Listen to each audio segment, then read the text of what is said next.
So we're on our elbows. Now, what I want to make sure that I do when I'm doing this right, you're already doing a pretty good job of it, is squeezing your butt, draw your belly button in, okay? So that's what we want to do. All right, relax for just a second. This is right, core now, stability. You look like you've probably done them before. I don't know, you've done them with Coach Joey? All right, good, good. So what I want to be able to do is hold this for 2 minutes. If I can't get this and hold this in a pretty good position without it being just excruciating hard, my core stability isn't where it should be. That means to do any other core work, you're just wasting your time. We have to get good core stability before we need to worry about any kind of prime movers getting involved. And actually moving our core, we got to have good stability. And I'll talk about this a lot of times, but think about this. Once my body's in motion, I'm producing force off the ground. Once my body's in motion, this is the foundation on which I'm going to be able to turn and move my limbs, if you can think about that. So I have to have a good foundation. My feet and my core are the foundational building blocks for athletic movement. I got to have good feet and strong feet, but yet once my body's in motion, my core plays such a big role to be able to turn and move and make plays with my hands or feet, because they're all connected to my core. All right. When I move my arm, I'm so weak that it makes a counteraction. What I mean by this, if I move my arm, my body had to do that. Just because when I move this, I was like so weak it just turned me around. You're one of those kids that look kind of spastic moving, because every time they move, there's a counter movement involved. If I have a good core, I can move my arm and nothing else even moves at all. I can move this arm, nothing else moves. All right. Especially when you're throwing and you're a pitcher, we don't want to have counter movement. So when I go back to throw, all right, if I want to close my shoulder, I'll close my shoulder. I want to move my arm back, I want to move my arm back. I don't want, when my arm goes back, then my shoulder moves, and then when I do this, it moves. That's counter movement. I want to be able to, if I needed to, be able to stay in a position. Applies to any limb on my body. Core is the foundation of that. All right, so we're just gonna hop down today and do it for 20 seconds. So again, you probably have an idea where you're at. If we timed you, where you think you get to? Probably 127. All right, well, good. The goal is right. We want to be able to get for that 2 minutes. Okay. All right, so we're just gonna do it for 20 seconds. All right. Ready? Go. Draw your belly button in. Squeeze your butt. Hold that position right there. That's pretty good. So you just got to be able to learn to live. Now, this from your ear through your shoulders, hips, knees to ankle. I want a straight line. That is considered a neutral position. All right, you got to kind of understand that term. When I say we want to get to a neutral position, we're talking about at least one side of your body being like this. You can move one leg and still have one side in a neutral position. Does that make sense? So a neutral position is really critical to learn. From ear to hip, our spine being at neutral is critical, because even when we get in an athletic position, this never changes. All right, relax. So we're going to do it on our side this time. All right, so we're going to hop down on the elbow. Do some. In a perfect world, we ought to be able to hold this arm up right here. Now, if it gets to where your shoulder's hurting, you can put this hand on your wrist. But again, squeeze your butt. Draw your belly button in. So we want to stay straight this way and this way, right? We want to stay straight as we can like that. And then obviously as straight as we can this way. All right, pretty good. Again, we want to be at 2 minutes there. All right, flip over and hit the other side just real quick, just so you can kind of get an idea. If it's easy, that's great. Make sure your elbow's under your shoulder. Maybe scoot it back just a little bit. All right. Good, holding that up. Good deal. And even here, the more dorsiflexion we're going to be, the easier it is for us. All right, again, we want this for 2 minutes. You can relax. So, hey, 20 seconds might be hard now. Hey, a minute might be easy or hard. We want 2 minutes, either side. Front, either side. Let's try to get 2 minutes. Because then once we get that, we'll move on to a lot of stuff.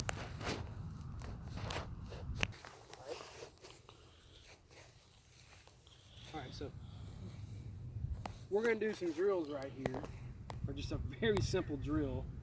And your balance is, the fancy word is proprioception, okay? You use your eyes, your inner ear, and then we use really a lot of our foot to counteract what is going on, okay? Okay. That's 3 systems that's literally considered our proprioception, okay? Which is a lot of people say balance or whatever else. Now, when you do this drill, if it's hard, it's not necessarily that your proprioception, your balance is necessarily bad. A lot of times it's our dysfunction that's not wanting to keep that joint in the position that we need it to be in that's going to make it harder on us. When you correct that stuff, some of this drills right now that may be hard, these first few sessions, starts we add them on, they may be really hard, but you laugh at them, in a month. Right. You'll be like, yeah, I can do this in my sleep, Right. All right, so, because once we've corrected our dysfunction and balance, now we're really just, our imbalance is, we can really work on our proprioception, which is our true balance, and it's going to get a lot easier. Even though the drills are going to get a lot harder, you'll be able to just pick them up pretty fast. So, simple drill right here. We talked about neutral position, straight line, almost like a tension, right, straight as I can be. Now we get to our athletic position. My spine doesn't move. All what happens is I sink my hips. Boom. Sink my hips just like that. So get in athletic position. Now I want you to shift your weight to one leg, and literally what I want you to do is just do a lateral leg lift. All right, just easily. All right, so draw your belly button in. So what we're trying to control is this knee, right? So in order to do that, you draw your belly button in and squeeze your butt on this side. Keep your chest up. And we're just going to do lateral leg lifts. Now, ideally, I don't want you leaning like this. I want you to try to hold yourself up. All right, so look at me real quick. So if I'm here, boom, I'm going to shift my weight, but I don't want to tilt my shoulders. I'm going to be like this. My weight's on one leg, and I'm here. All right? All right? So if I squeeze my butt and I draw my belly button in, I'm literally being able to control this knee and ankle from moving around. Now, it's a learning curve. I've done it a lot, so your knee and ankle might shake around for a few minutes until you learn. I don't really care if you go that high, Cody. Just go nice and controlled. Just try to control it. Good. Breathe nice and easy. Don't hold your breath.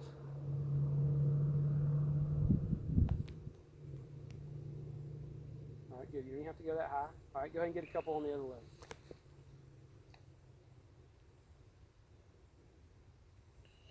Good. Draw your belly button in, squeeze your butt.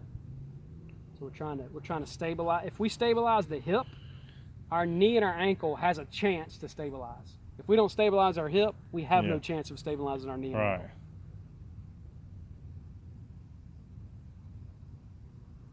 And it goes back to that same thing. Once your body's in motion, your core is every bit as a foundation as now your feet are. Once your body's in any kind of movement, boom, this is where the movement is. This is our platform. It's my feet and my core. If either one of those are crap, we're going to get crap movement. Right. All right. You want some water real quick? Yes, sir. Yeah, get some if you want. Yeah. Is to do corrective flexibility right now. So what phase you're in right now is flexibility. The only thing we care about is corrective flexibility. That's where we're at right now. Okay? You got to do that on your own. I can't do it enough with you. So we got flexibility. We got core. Core stability is what's important right now. Don't care if you can do 7-minute abs. You can do all the crazy ab work you can. You're wasting your time unless you can get 2 minutes on core stability. Because if we can't stabilize our core, who cares if our core moves? It's not going to give us the foundation to make plays, to make moves, okay, athletically. Now we did a little bit of balance. So that was our third modality we worked on. You can do that simple drill. We will accelerate how fast we go through drills and we learn new drills based off how good we get at it. You know what I mean? I mean, the sky's the limit on a lot of this stuff. It's just, there's a little bit of learning curve. You've never done it before. You've never really focused on what we're actually working on. So it may take a week or two to get in there, and the next thing you know, you will be just kind of picking up and changing drills every few weeks at that point. You know what I mean? Okay. Next thing we're going to do is just neuro training. And this is something a lot of guys don't really understand, so I want you to at least learn it here first. All right, and then we'll work on it.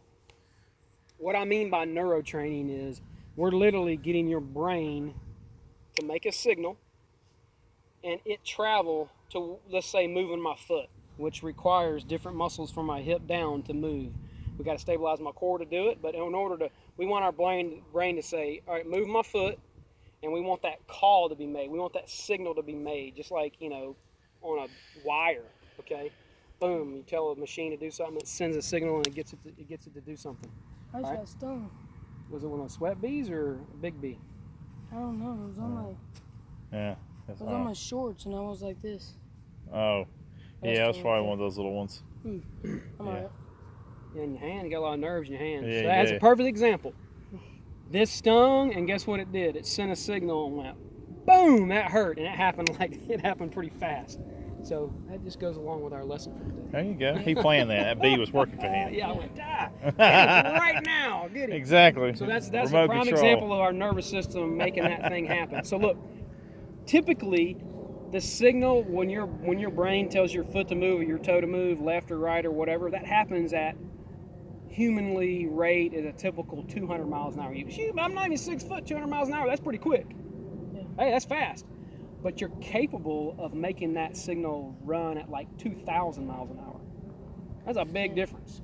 You know what I mean? So if you think about how fast you need to make a decision as an athlete and actually make that move, you're talking about the difference between 200 miles an hour and 2,000 miles an hour. Well, who's going to make the move first? The guy that can sing the signal at 2,000 miles an hour, he's already started to make the move before this guy's even the signal is being that made it all the way down, you know. And you think, oh, I mean, it happens so fast you never really notice it, but literally that is what really happens. So we're training your nervous system to be more efficient. Okay, so what happens is you got wired in your body, you got this stuff called myelin. It's literally insulation. So the difference between a speaker wire that's really good and crappy is you'll have the thin wire with really thin insulation. Okay, a better wire, better quality wire that's going to keep the signal a lot better is going to have a lot of thick insulation around it. That's what makes the difference between the wire. Now it could be, you know, different wiring thickness and all that stuff, but most of the time it's the fact that it's got more insulation around it. It's gonna contain and let that signal fire better without any other interferences and stuff like that. Okay, so what we want to do is we want to train our body to start building myelin in the pathways that are the athletic movements that we want to make. All right, I know that might be deep or whatever, but we want to make smooth, quick athletic movements. So we need to first start to train our body to do it at a slow speed and learn how to do it at a faster speed. In order for that to happen, your nervous system has to tell your body to be able to turn on motor units in the right pattern to make athletic, fluid, quick movement. Okay? So I know that's maybe a lot of scientific terms, but when we're doing stuff on purpose, when we talk about neurotraining, it's a little bit deeper than just, I'm just doing a silly foot drill. Yeah. And that seems like what it is, some of it is sometimes. But this is what we're going to do. We're going to get an athletic position. And we're simply going to start with my feet hip width apart, and we're going to step to about shoulder width apart. Right here. Now I'm going to do that. We're going to do that for like 10 seconds. We're going to go here, and we're just going to go.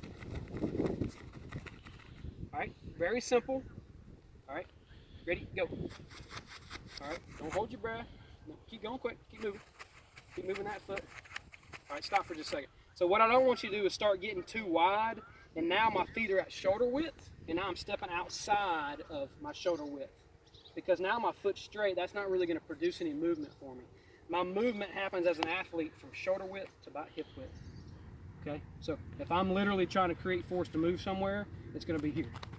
Now, I realize that offensive linemen, sometimes you get a wider base or whatever else, but you're ultimately moving your feet fast. Okay? If you're standing there with really wide, you're not really going to be able to push anywhere with this foot.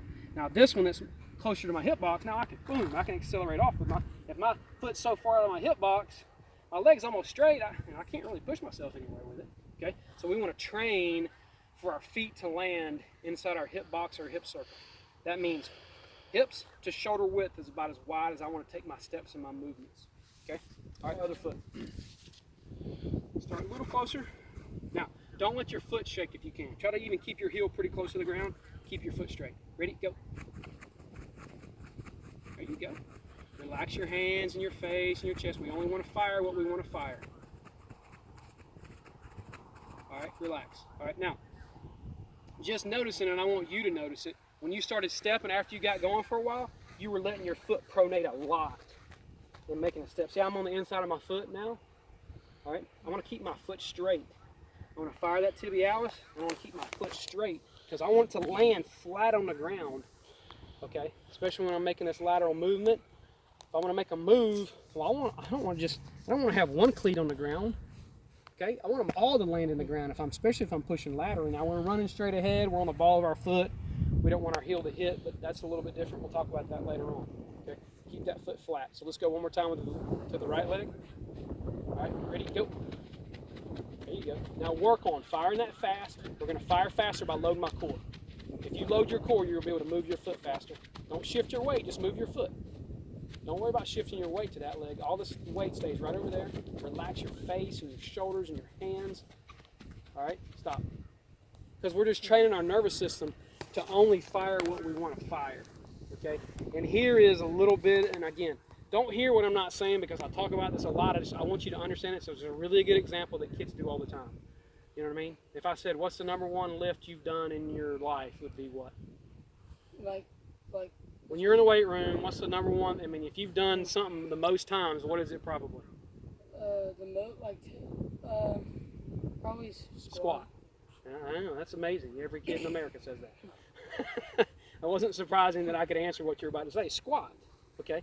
But look, when we're squatting, okay, what are we trying to flex and turn on? Just your legs.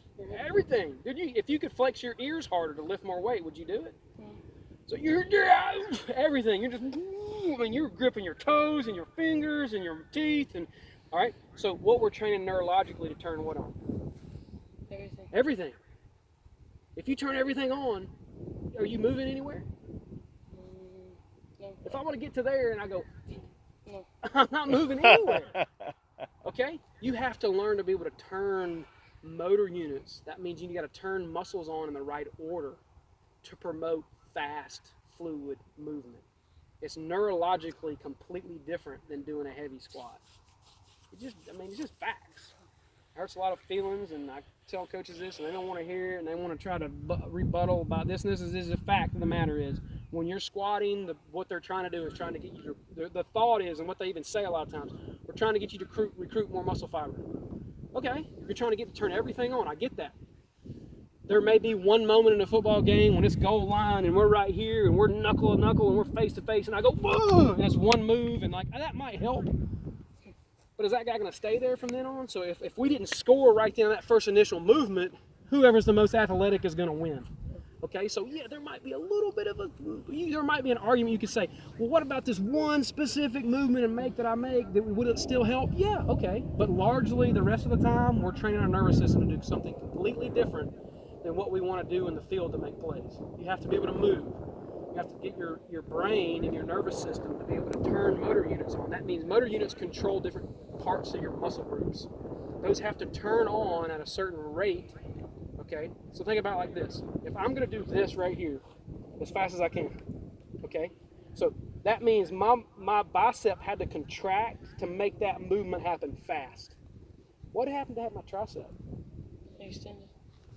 So this had to fire and contract very fast, but guess what had to relax and stretch just as fast for me to make that movement fast? The opposing muscle had to. So if my tricep couldn't relax as fast as I want my bicep to fire, not only am I probably causing little micro tears myself to my body, but it's not allowing this movement to move very fast. Like it's not going to move as fast as I could. One of the two is slowing it down. If I can fire this really fast, but my opposing muscle can't relax just as fast, it's not going to move that fast. Okay? So that's a neurological thing. I have to turn this on and fire this really fast to contract it, but this muscle has to relax just as fast.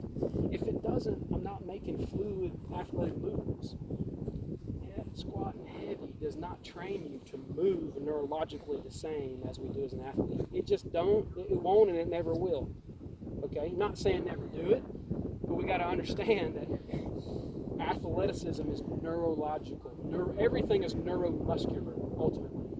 I use my nervous system and I use my muscles, but they have to turn on and off in a certain sequence for me to make fluid movement. I have to train for that to happen. If I only train for it not to happen, it's not going to promote me getting better in something that's completely different, and it never will. Okay? So even when we're doing this simple drill right here, I don't want you to turn everything else on to move my foot. All right? I mean, if we could, we'd just be right here. It's nice and smooth. I can still talk. A lot of kids will do it, and they'll be like, they're flexing here. They couldn't talk to save their life because they're training themselves to just turn everything on instead of just relax. Only turn on what we want to turn on. Now, I need to load my core because it's important that I have stability, but I don't have to. That's not loading my core. That's holding my breath and flexing my chest and my arms and my hands. Right. All right. So even in a simple drill like that, we want to do it the right way.